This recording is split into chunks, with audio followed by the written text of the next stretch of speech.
में बैठे होते हैं, ऐसी हिलोर उठती है अंदर से। और कितना ही किसी ने हमें सता रखा हो, दुखी कर रखा हो, या कोई कर्ज परज हो, उस समय सब कुछ भूल जाता है और सब अपना सा नजर आता है। कोई किसी प्रकार का दोष उत्पन्न करने से भी नहीं होता।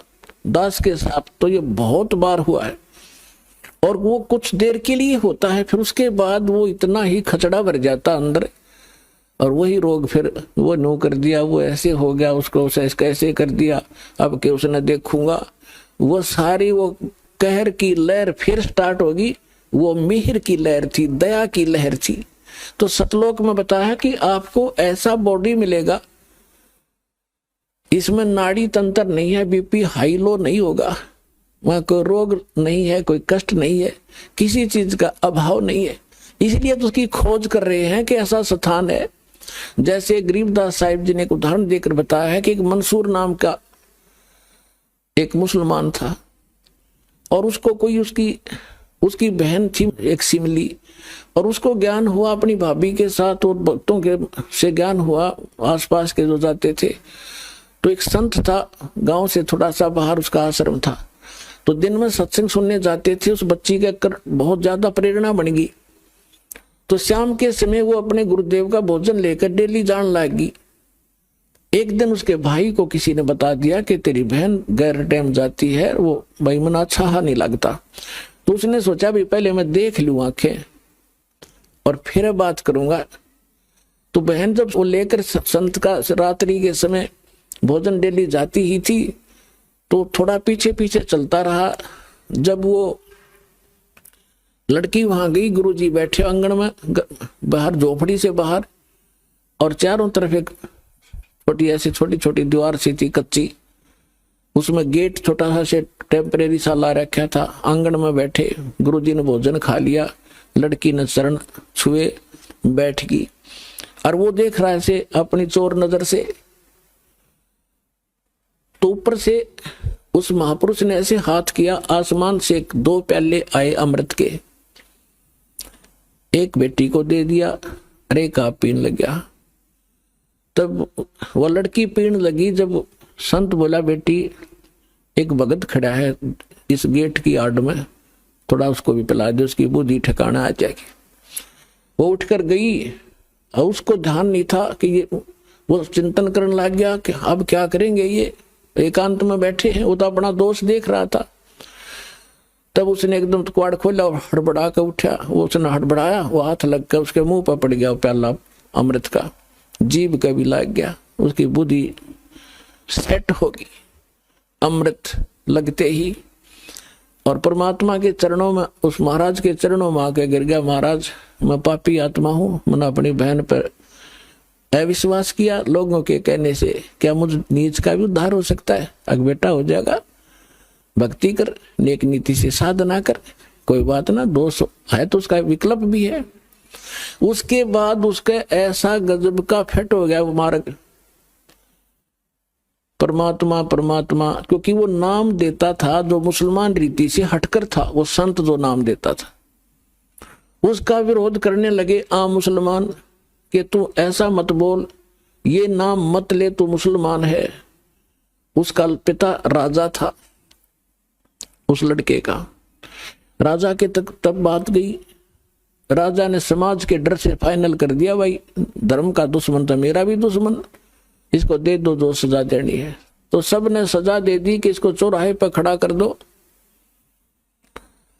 चौराहे पर गाड़ दो इसको इतना, और सब पत्थर मारो, और जब तक ये कहना नहीं छोड़ा ये शब्द, तब तक इसको मार दो, मार मार कर, नहीं माने तो फूक दो उसको मार कर। ये काफिर है।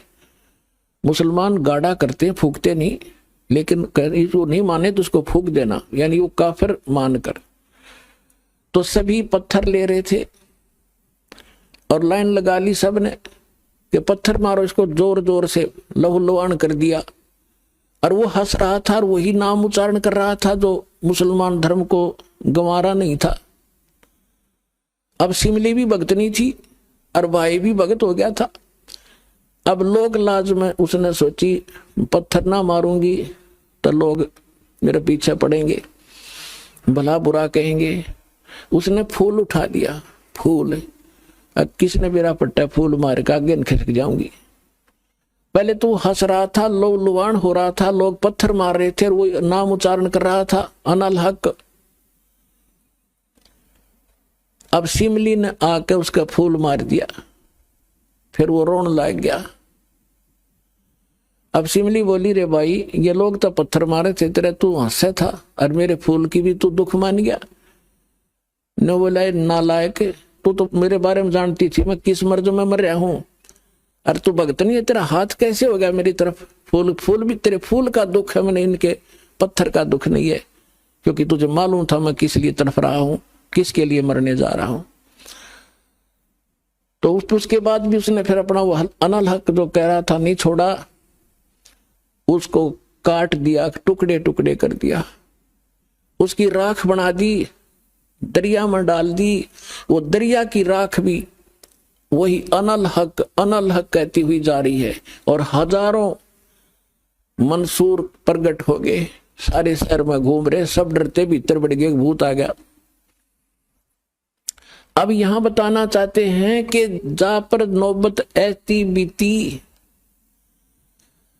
कहते अनल हक छोड़ी नहीं, मंसूर फांसी परवेश, जाके ऊपर नौबत एती बीती, कैसा होगा वो देश। ओए होए होए, कहते जिसके ऊपर टुकड़े करा दिए उसने अपने शरीर के, जिस परमात्मा के उस लोक को पाने के लिए, तो कैसा होगा वो देश, कैसा स्थान होगा वो, जिसके ऊपर इतना न्यौछावर कर दिया, उसने अपना शीश भी दे दिया।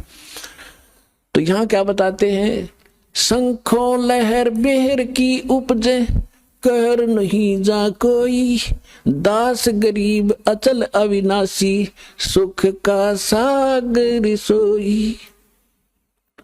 वो सतलोक जहां से आप आए हो, और उस सुख की आपको यहां आभास है, उस सुख का, उसकी तरफ में आप खोज रहे हो।